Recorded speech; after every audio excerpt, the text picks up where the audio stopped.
과거의 박근혜 대통령 탄핵의 잘못된 학습 효과라고 좀 보이거든요. 이번에 보면 윤석열 대통령이 처음 탄핵되는 게 아니고 보수 대통령이 두 번째 탄핵되다 보니까 그렇죠. 과거에 박근혜 대통령 때도 탄핵됐을 때 보면 문재인 정권이 들어서고 그 이듬해 치러진 지방선거에서 완전 괴멸적 참패를 했거든요.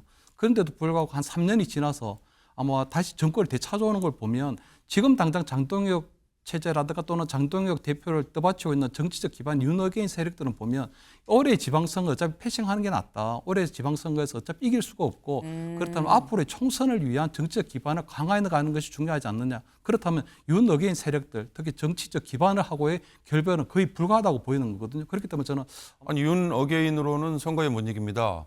중도 외연을 끌어들이지 못합니다. 확장 못합니다. 그래놓고 돌아서서는 지금 다른 얘기하는. 그러니까 장동혁, 김민수 이런 정치인들이 지금 하고 있는 거는요. 이 제도권 안에 진입을 못한 극우 정당을 지향하는 정치인들이 보여주는 모습을 그대로 지금 보여주는 거예요. 근데 장동혁이란 대표는 지금 제1야당의 대표잖아요. 제도권 안에 있을 뿐만 아니라 이미 뭐 대한민국 정치의 사실상 반을 지금 제도권 안에서 차지하고 있단 말이에요. 그러니까 여기서 생기는 엇박자가 있는 거죠. 계엄, 탄핵, 그리고 절연, 윤어게인, 부정선거 이 모든 문제에 대해서 전당대회 이전부터라도 저는 분명한 입장을 밝혀왔습니다. 또는 그걸 가지고 서운하다고 하거나 아니면 공감한다고 할 수는 있겠지만 당 대표가 할 수 있는 당 대표의 언어로 말씀을 드렸고 다만 그 과거의 문제, 절연의 문제를 말로써 풀어내는 것은 누구도 만족시킬 수 없습니다. 우리 내부에서 절연의 문제를 이야기하는 것은 늘 분열의 시작이 됩니다. 네. 장 대표 뭐라고 얘기했느냐. 윤석열 전 대통령과의 절연 얘기를 꺼내는 것 자체가 분열의 시작이다.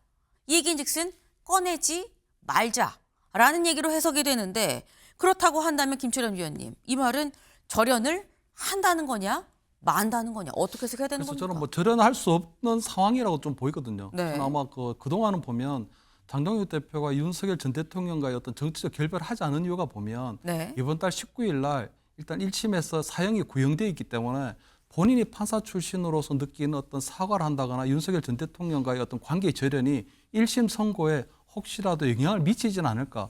그래도 윤석열 전 대통령이 한때 국민의힘의 1호 당원이었고 전직 대통령이었기 때문에 아마 그러한 부분들을 굉장히 좀 고심 끝에 계속적으로 입장을 유보하고 있는 걸로 보였는데 지금 같은 경우에는 보면 어쨌든 1심에서 사형 선고 구형이 됐기 때문에 이번 지방선거에서 이런 내란 재판이 계속되면 윤석열 전 대통령과의 절연이 되지 않으면 지방선거는 그냥 필패하는 게 분명한 상황이거든요. 그런데도 불구하고 장동혁 대표가 계속 애매모호한 그런 입장을 취하는 것은 보면 그건 지방선거를 좀 패싱하려고 하는 게 아닌가. 지방선거를 패싱하려고 하는 것들은 보면 결국은 저는 좀 과거의 박근혜 대통령 탄핵의 잘못된 학습 효과라고 좀 보이거든요. 이번에 보면 윤석열 대통령이 처음 탄핵되는 게 아니고 보수 대통령이 두 번째 탄핵되다 보니까 그렇죠. 과거에 박근혜 대통령 때도 탄핵됐을 때 보면 문재인 정권이 들어서고 그 이듬해 치러진 지방선거에서 완전 괴멸적 참패를 했거든요.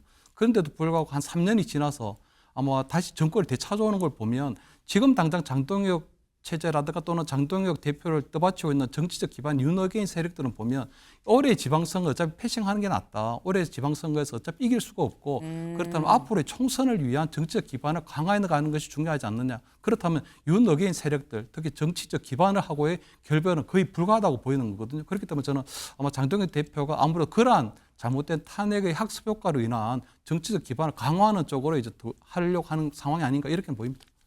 사실 굉장히 조근조근 침착하게 말씀하셨습니다만 당대표가 지방선거를 패싱하는 것 같다라는 엄청난 얘기를 또 안에 넣으셨어요. 이번 지방선거는 그냥 패싱을 하고 다음 총선을 좀 생각을 하는 거 아니겠느냐라는 취지로 지금 말씀을 하셨는데 그렇기 때문에 이 결론적으로는 절연을 못하는 거다. 절연을 못한다는 얘기를 지금 돌려 하고 있는 거다라고 말씀을 하셨는데 근데 장동혁 대표의 최측근인 김민수 최고위원은 어제 분명히 윤어게인으로는 지방선거 못 치릅니다라고 얘기를 했었죠. 그래서 어제 기자들이 그거 무슨 얘기예요? 무슨 뜻입니까? 변하는 겁니까? 물었더니 아유, 네 오늘 또 유튜브 나오니까 그거 보세요라고 또 당에서 얘기를 했었어요. 뭐라고 얘기했는지 직접 들어보시죠. 우리 당의 대다수는 윤 어게인으로는 지방선거에서 이길 수 없다라고 생각합니다. 제가 냉정하게 말씀드리겠습니다. 여러분들의 구호는 윤 어게인 세력이라고 한정지어져서는 결코 안 됩니다. 대한민국 1020, 30 대다수의 목소리인데 이것이 폄하되어서 사람들에게 한줌 윤 어게인 극우 세력이라고 프레임되어서는 절대 안 됩니다. 다시 보기를 했더니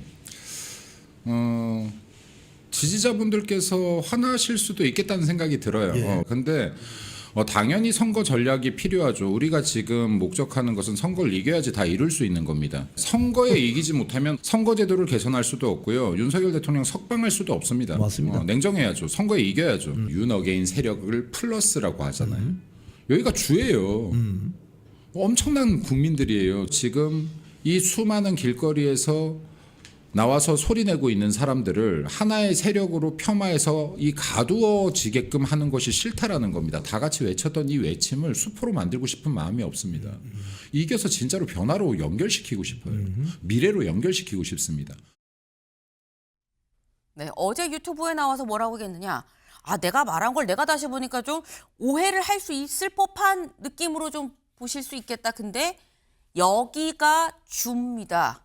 여기 윤 어게인이 주인 거고 그 주변으로 플러스해서 나가는 겁니다라고 지금 얘기를 하고 있습니다. 송영훈 변호사님.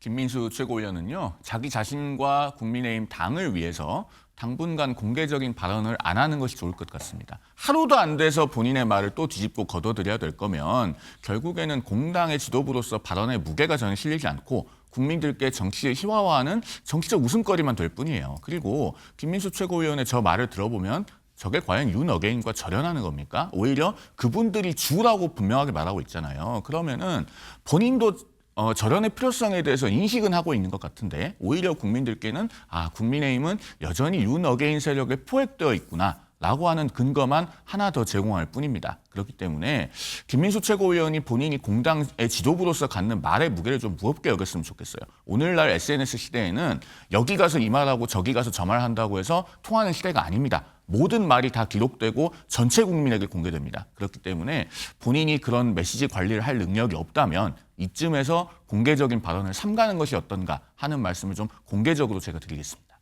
네. 어제 말과 오늘 말이 다르다는 게 이게 많은 얘기냐 공당의 최고위원으로서 이러면 말하면 안 된다라고까지 말씀을 하셨어요. 그런데 어제 이 장동혁 대표 우리 김민수 최고위원 이런 얘기에 오세훈 시장이 또 강하게 이렇게 얘기를 합니다. 들어보실까요?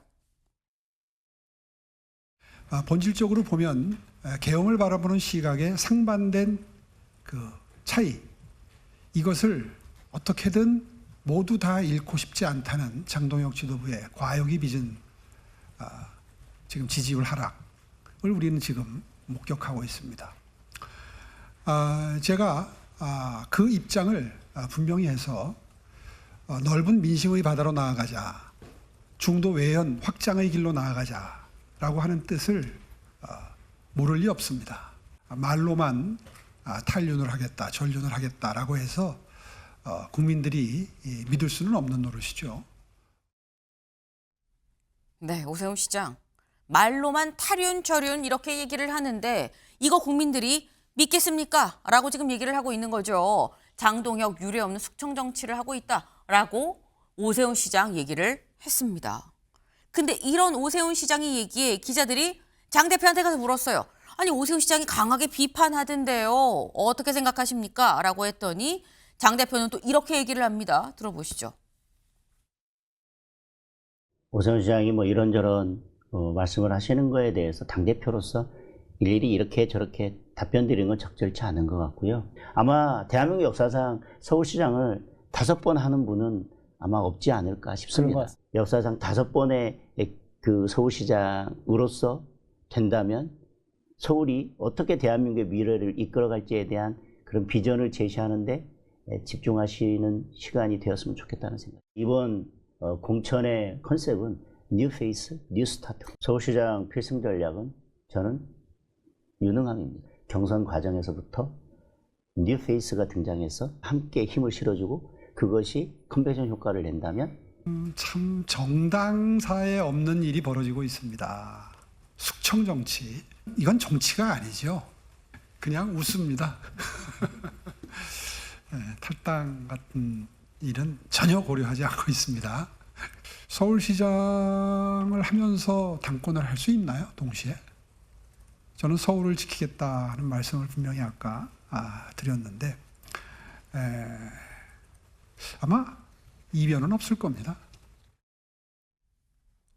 윤병호 의원님, 지금 얘기를 들으면 서울시장 5번 하는 분이 있나요? 라고 얘기를 하면서 이번 공천은 뉴페이스입니다. 기준이. 라고 얘기를 했어요. 그럼 이거는 공천 가능한 거야? 라는 생각도 듭니다. 아니 저 같은 아마추어가 봐도 안 주겠다는 의미 아니에요? 저렇게 말하고 그러니까 장동혁 대표나 아까 김민수 최고위원이나 뜨거운 아이스 아메리카노가 가능합니다라는 것 같이 저에게 보여져요. 아니 윤 어게인으로는 선거에 못 이깁니다. 중도 외연을 끌어들이지 못합니다. 확장 못합니다. 그래놓고 돌아서서는 지금 다른 얘기하는. 그러니까 장동혁, 김민수 이런 정치인들이 지금 하고 있는 거는요. 이 제도권 안에 진입을 못한 극우 정당을 지향하는 정치인들이 보여주는 모습을 그대로 지금 보여주는 거예요. 근데 장동혁이란 대표는 지금 제1야당의 대표잖아요. 제도권 안에 있을 뿐만 아니라 이미 뭐 대한민국 정치의 사실상 반을 지금 제도권 안에서 차지하고 있단 말이에요. 그러니까 여기서 생기는 엇박자가 있는 거죠. 어떻게 제도권 안에 제1야당이 당장 눈앞에 있는 선거를 좀 포기하고 있다 이런 평가까지 듣는다. 이건 정치를 제대로 하고 있는 게 아닌 거죠. 그러니까 중도 외연 확장, 중도 포용 이런 얘기가 왜 필요한지를 한번 생각해 보십시오. 불과 지금 1년이 지났습니다만 이 비상계엄이라는 그리고 지금 이게 내란이냐 아니냐라는 거 가지고 아직까지도 논란을 벌이고 있는 이런 제1야당의 모습이다. 이게 아니라 잘못한 건 잘못된 겁니다라고 인정을 하고 그 다음에 이번 선거에서 저희를 표를 주세요. 이래도 지금 부족할 판인데 과연 지금 하고 있는 모습은 거듭 말씀드립니다만 극우 정당이 제도권 안으로 지금 진입하기 위해서 발버둥 치는 그 모습이 지금 장동혁 대표의 모습인 것 같다는 생각이 들어요. 네. 일단 말씀처럼 오세훈 시장 공천 받기가 아주 쉬워 보이진 않는다라는 생각이 들죠. 그냥 경선에 들어간다고 한다면 현격한 차이로 압도적으로 이기지 않으면 공천도 어려울 수는 있겠다라는 생각도 살짝 드는 대목이 보이네요.